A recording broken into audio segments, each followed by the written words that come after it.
Well, I heard maybe there are some people that were here at 8 o'clock this morning. That's so. I'm honored, thank you. And I will, if you want me to sign your books, I'll sign whatever you want. So I thought I'd read. Am I reading now, or are you saying something? I thought I'd read. Should I read? Yeah! This is the first story in a 3-part series called April. This is part 1, the Rainbow Goblins. I was driving Fred home from art class. It was a Wednesday night at about 10. Fred said, "That model was pretty hot tonight. She looked like a sick tree with a rotten knot." "I'd fuck a tree," said Fred. He never drew in art class. He came with me every Wednesday after school and sat there high until class ended. He didn't like to draw, so he just stared at the models. He even stared when they were naked men. One time, the teacher told him he had to draw, so he drew an explosion. "So, what would you do if you got into a car accident?" Fred said. "I'd be pissed," I said. "I know, but what if it was a drunk driving accident and you were the one who was drunk?" "Well, I'm on probation," I said. "I would go to juvie." "I know, shitface, so what would you do? Fess up or drive away?" "Well, how bad is the accident?" "It's bad. You crashed right into another car, but your car still runs." He was making gestures as he explained. "Oh, really?" I said. "Yeah. The other person could be dead, but they could just be a little whiplashed. You don't know." "Who's the other person?" "You don't know, man. Look, you can either wait around and help the other person, and maybe it's Cindy Crawford and you fall in love, or you get the fuck out of there. But you have to decide. Pretend like it happened right now. What would you do?" "I guess I'd drive away," I said. "Really? Drive away? That's your final answer?" "Fuck it," I said. "What a coward," said Fred. That Friday, after school, Fred and I went over to my friend Barry's house. It was still light out, but we had a little party anyway. We all went in on a bottle of Kessler whiskey. April, this girl I liked, was at the party. I thought that if I got drunk enough, maybe some things would happen with her. I could tell her how I really felt, and maybe by the end of the night, I'd fuck her. Barry and I and Fred and Yvonne and AJ Sims sat in the kitchen nook at the little table and took shots of the whiskey. It was strong and burned, and it felt powerful at that little table. When people would wander through the kitchen, we'd get smart with them because the whiskey was working on us. Chrissy came in to get a glass from the cupboard. "Hey, Chrissy, you suck dick lately?" "Oh, fuck her, Yvonne," said Chrissy. She was short, pretty, and perfectly blonde. "Barry, why do you even let this fucker at your house?" she said. "I don't know," said Barry. "Chrissy, suck dick or get out," said Yvonne. "You're such a motherfucker," said Chrissy. "A pale motherfucker." Yvonne was really pale. "Suck dick," said Yvonne.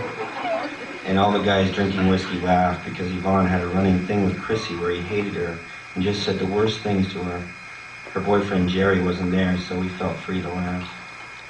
After a while, I was drunk and things felt wavy. I felt like I could talk to April. I got up and wandered around the house. It was still daytime and there weren't that many people at the party. Some people were on couches drinking beer. I went through Barry's bedroom and out some sliding glass doors to the backyard. Ed was out there on the wooden bench on the deck. He was hunched over some tinfoil with the clear shell of a big pen. He was lighting the bottom of the foil and trying to suck up the smoke. There was no one else outside. "What are you doing?" I said. He sucked for a bit, then stopped, holding the smoke in. "Smack." "Smack," he said. I'd never seen anyone do heroin before. You seen April?" I said, and looked away. The yard was empty, but I looked around anyway. "There she is," said Ed. He was pointing back inside through the sliding glass doors. On the far side of the room, April and Barry were standing in the doorway to his bedroom, holding each other. Then their heads were slanted and they were kissing. I walked to the front of the house. Fred was sitting on the brick step before the front door smoking a cigarette. "Let's get the fuck out of here," I said. He said okay, and we walked down the driveway to my car. "Where are we going?" said Fred. "Fucking nowhere," I said, and drove faster. I was at a stop sign at Middlefield, which was a pretty busy road, so I waited for a while.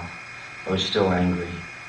Then I drove forward and I saw the white car sink right into the front side of my car. It hit my car around the front tire, and there were some crashing sounds. My car spun to the right, and then I was facing down Middlefield.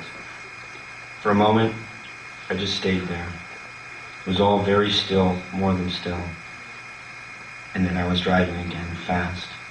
In the rear view, I saw the white station wagon with its front crumpled, waiting in the center of Middlefield, diagonal to the road. Other cars were stopping. I turned off Middlefield onto a side street, and my tires screeched and slipped, and when I pulled the car straight, I raced down the block. Fred said, "Wow, what the fuck is going on?" "How the fuck did you know?" I yelled. "What? Know what? How did you know I'd get in a fucking accident?" "I didn't." "What? What are you talking about?" "Fuck you, Fred. What if? What if?" Then he said quietly, You're not really blaming me, are you?" I didn't say anything. The driving filled me. Then Fred said, calm and quiet, "Can I get out?" I stopped really fast so that the wheels screeched and we slid. We were stopped in the middle of the street, but no one was around. I didn't look at him. He opened the door and got out, and before he closed the door, he said, I'll see you." I drove. Then I turned a corner and another corner, and I drove. I drove past Nana's house, then I was on El Camino, and I drove past Stanford.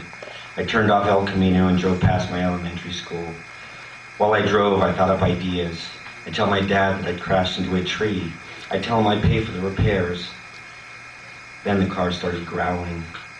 The front right tire was rubbing against something. Then the hood was vibrating. I drove over to Colorado and then El Dorado, and then a lot left on South Court, and I was on my block. Our house was at the end of a cul-de-sac. I didn't see my parents' cars. When I pulled into my driveway, I saw a police car in Miss Bachman's driveway next door. And while I was parking in my driveway, I saw the cop who went with the car. He was walking toward me. Like a gentleman, I got out of the car. The cop was pretty small. He had an RFK haircut, and his eyes looked like they belonged to someone dumb. "Hello," he said. "Hi, Chip," I said. I don't think he heard me. He was looking at my car. The front was smashed, and the white paint from the Volvo was mixed into the mangled gray metal. "Woo-wee," he said. "Seems like you're the one I'm looking for." "Yeah, Chip," I said. "Someone got your plates, buddy." Then into the radio he said, "I got him." The backup came pretty quick. One and then two more, and then there were 5 cars. A couple of the cops kept the lights flashing even after they parked and got out. Red was whipping everywhere, especially on the white of my garage door, round and round. All the cops stood around me in their tight blue uniforms, and the sky was golden above them. First RFK got my name and looked at my license. Then I had to hold my hand out and touch my nose while my neighbors watched. Another police cruiser slowed until it was in front of my driveway. There was a woman in the back seat with her face close to the glass. She didn't get out, but I saw her nodding. Her face was all jowls, thick and hanging. Then the car left. "Walk along this line," said a tough lady cop, pointing down at a line in the driveway. She had a square face and a shorter haircut than mine. Hers was combed. I tried to walk along the line between the 2 slabs of cement in the driveway, but I couldn't. It was spinning and jumping. "I can't," I said, and the words rolled around under my tongue. I saw Mrs. Bachman hobble over to watch with the others.